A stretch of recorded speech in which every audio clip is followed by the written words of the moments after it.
Hey guys, welcome back to the Jedi Training Academies. I'm Liam, here to show you how to do some easy, simple fielding mechanics that you can do by yourself. So all you need is a tennis ball. In this case, I'm using a bouncy ball, and your glove. You need a wall in front of you. You're going to want to get into a primary fielding position. Good little squat here. You want to put your glove on the ground. I got a saying for that. Make the dirt hurt. Slap the glove onto the ground. You're going to want to hold your other hand on top of it or off to the side just a little bit, so that once the ball comes rolling in, you can scoop it here and then transition to your throwing mechanics.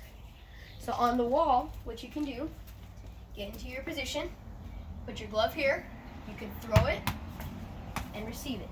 Now if it bounces here, you want to collect it, scoop it into your chest, and then transition to your throwing mechanics like you're throwing to first base or whatever your target is.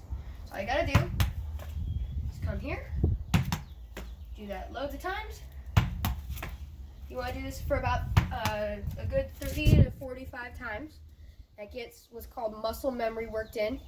It's where you do it so many times, you're just automatically doing it. So once you go to play, you do it automatically.